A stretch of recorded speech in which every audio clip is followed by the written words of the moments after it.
Buenas tardes, estimados profesores. Vamos a continuar con algunas aclaraciones o algunas explicaciones respecto a los temas que hemos ido tratando en relación con el DUA. Lo que vamos a abordar en este momento es referido a uno de los aspectos más importantes que causa mayor preocupación en los profesores, que es el tema de la planificación, utilizando los principios del diseño universal para el aprendizaje. Al respecto, lo primero que vamos a señalar es que el formato de planificación para incorporar el DUA depende de cada establecimiento educacional. Cada colegio, cada corporación o cada fundación educacional o cada establecimiento independientemente tiene una planificación o una estructura de planificación distinta. Por lo tanto, no es posible señalar que exista un formato rígido o un formato estándar para realizar la planificación. Lo que sí es importante que nuestra planificación tiene que contener todos los elementos del currículum. ¿Cuáles son estos? Mínimos, objetivo, contenido, actividad o experiencia de aprendizaje y evaluación. La planificación, ¿no es cierto? Por lo tanto, el formato para la planificación es irrelevante, no es importante. No es importante si es en una tabla, si es en un cuadrado, si usted quiere poner los principios del DUA y señalarlos detalladamente cuál es el principio, no tiene ningún impacto en su quehacer docente ni en su planificación el formato. El formato me refiero a la forma, no así el contenido, que sí es lo más importante. Lo que sí es importante para que una planificación contenga los elementos del DUA, tiene que estar explicitada con todas las acciones que usted va a desarrollar, tanto en el inicio como en el desarrollo y el cierre de la clase. ¿Cómo debe ser el inicio en una planificación?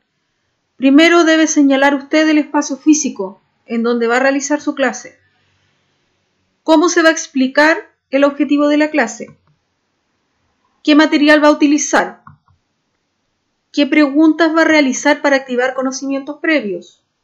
¿Qué respuestas o posibles respuestas usted espera que den los estudiantes?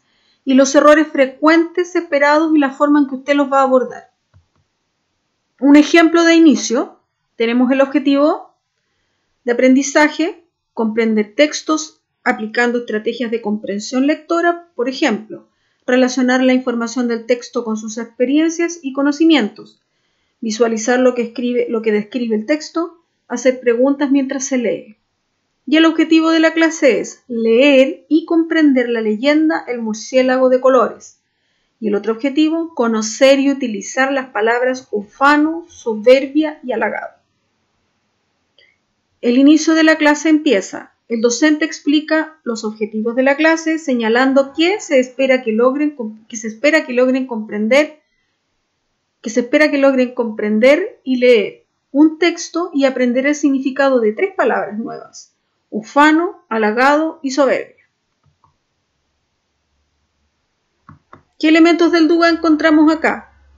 Primero, el objetivo debe ser presentado de diferentes maneras, utilizando lenguaje coloquial, utilizando algún apoyo de alguna imagen, proyectando el objetivo de la clase.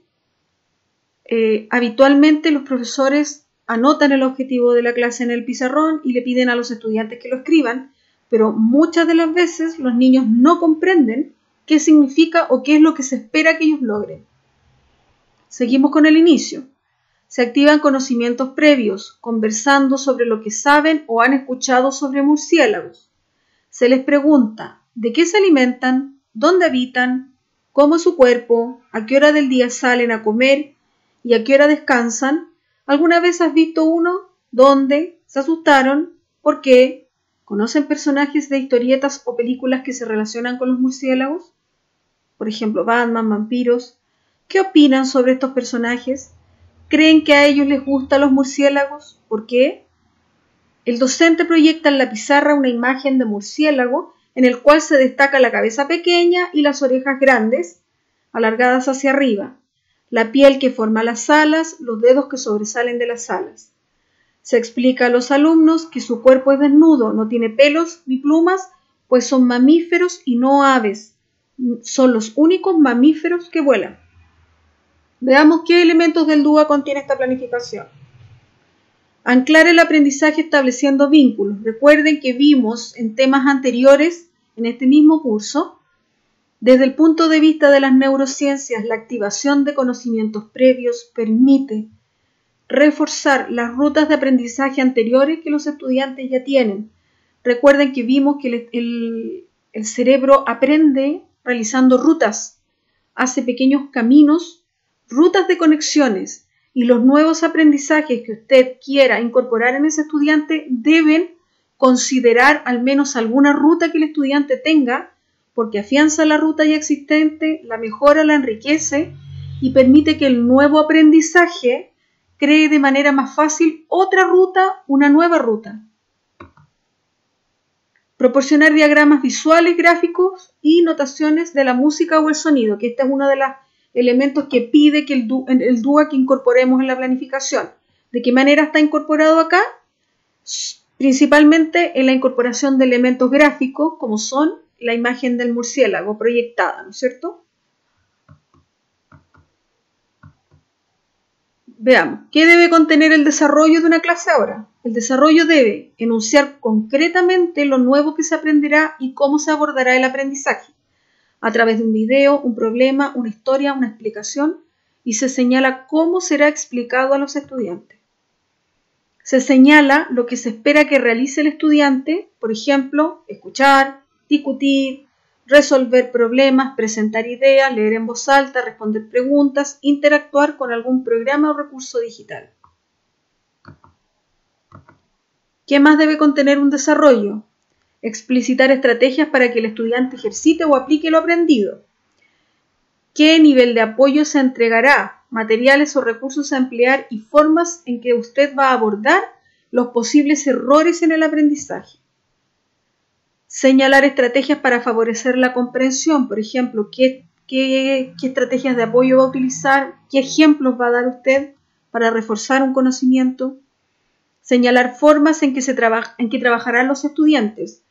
Va a trabajar individual, va a trabajar en grupo, va a trabajar en grupos establecidos, va a trabajar en estaciones. Aquí tenemos un ejemplo. Continuamos con el mismo ejemplo del objetivo anterior. El docente entrega el texto impreso y a la vez lo proyecta en la pizarra. Luego lee el título en voz alta y pide que lean en silencio algunas palabras del texto. Luego pregunta, ¿qué texto vamos a leer? ¿Qué más sabemos sobre esta leyenda? ¿Cómo lo saben? ¿Quién es el personaje más importante de esta historia? ¿Qué otros personajes aparecen? ¿Recuerdan haber leído otra leyenda en que el personaje sea un animal? ¿Cuál? El docente recuerda al curso que las leyendas son narraciones que tratan de explicar algo de la realidad con una historia inventada. Veamos qué elementos del DUA están incorporados acá. Tamaño del texto.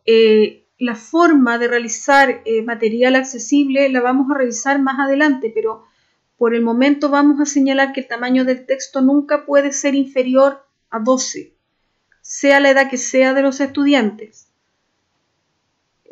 Acá tenemos incorporado entonces nosotros contenido visual, que es el texto. Otro elemento del DUA, anclar el aprendizaje estableciendo vínculos, ¿no es cierto? Donde la profesora pregunta, ¿recuerdan haber leído otra leyenda? ¿No es cierto? De nuevo está recordando o estableciendo siempre vínculos con otras cosas que el estudiante ya sabe. Y establecer conexiones con estructuras aprendidas previamente. Aquí el profesor recuerda, ¿no es cierto?, contenidos anteriores que ya han visto, que es la explicación que se les da acerca de lo que es una leyenda. Se supone que esta planificación tiene como base el aprendizaje anterior, ¿no es cierto?, de la leyenda. Conexiones con estructuras aprendidas previamente. Vuelve a recordar a los estudiantes lo que ya saben acerca de los sustantivos y los adjetivos.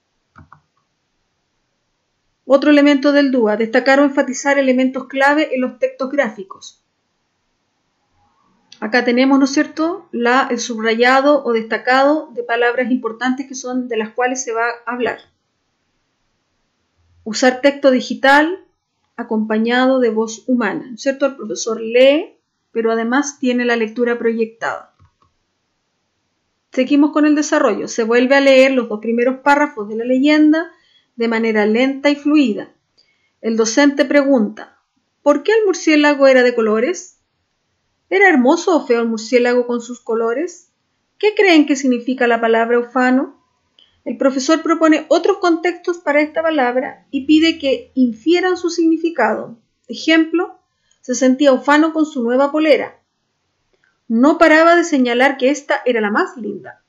Luego el docente crea una definición amigable de la palabra ufano, creído o excesivamente orgulloso. Se pide a uno de los alumnos que anoten la definición en un organizador gráfico donde se escribirán todas las palabras desconocidas de la leyenda. Vamos a ver qué elementos del DUA están incorporados acá. Hacer preguntas para guiar el autocontrol y la reflexión. Integrar ideas nuevas dentro de contextos o ideas ya conocidas familiares. ¿No es cierto? Ya hablamos de las palabras conocidas, ¿no es cierto? Pero ahora está agregando una palabra nueva, la palabra ufano. Insertar apoyo para referencias desconocidas dentro del texto. ¿Cierto? El apoyo o la referencia es la definición que el profesor crea. Seguimos con el desarrollo.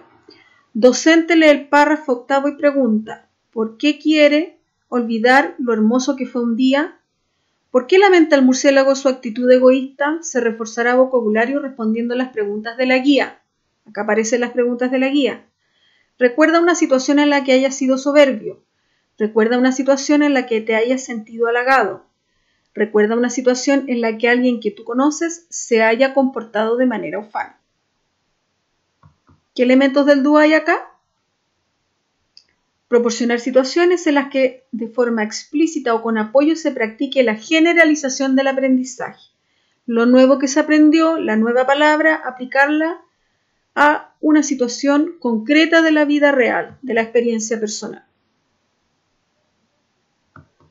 El cierre de la clase, que es uno de los elementos más importantes, ¿qué debe contener? Primero debe explicitar las estrategias a utilizar para verificar aprendizajes. Preguntas que se realizará para la metacognición. Acá me voy a detener un segundo porque es muy común ver que los cierres de la clase primero son muy cortos, apenas representan un 1 o un 2% del total de la clase. Segundo, que las preguntas no llevan a metacognición. ¿De qué tipo son la mayoría de las preguntas? ¿Qué hicimos hoy? A lo cual los estudiantes responden, ¿no es cierto? Respuestas prediseñadas, como pintamos, leímos, hablamos, ¿no es cierto? ¿Les gustó la clase? Sí. Estas son preguntas, ¿no es cierto?, que si bien pueden ser importantes en algún momento, no conducen de manera efectiva, ¿no es cierto?, a la metacognición.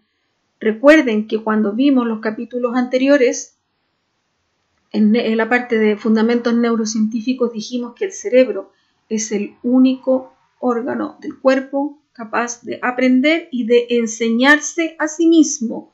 Cuando hablamos de metacognición, estamos diciendo que el cerebro necesita enseñarse a sí mismo. ¿Qué otra cosa debe contener su cierre? Estrategias a utilizar en caso de que las respuestas no apunten a los aprendizajes esperados. Ejemplos de cierre. Docente finaliza la clase preguntando ¿por qué el texto corresponde a una leyenda y no a un artículo informativo? ¿Qué no es inventado en esta historia? Siempre uno en el cierre debe evitar las preguntas dicotómicas. ¿Les gustó? ¿Esta era una historia de murciélagos o era una historia de animales salvajes? ¿Qué cosas no son inventadas en esta historia? ¿Qué sí es inventado? ¿Cómo lo saben? ¿Qué aprendiste sobre la soberbia? ¿Es la soberbia una actitud positiva? ¿Por qué? Y el docente agrega las palabras nuevas a un diccionario mural que va a tener en la sala de clase. ¿Qué elementos del DUA tiene esta cierre? Primero, promueve la elaboración de respuestas personales, ¿no es cierto? La evaluación y la autorreflexión hacia los contenidos y las actividades. No solamente decir que aprendimos el significado de la palabra soberbia o de la palabra ufano, sino que además poder ser capaz de evaluar, ¿no es cierto?, desde el punto de vista valórico, si esas palabras o esas actitudes que reflejadas en esas palabras son positivas o no para la vida de las personas.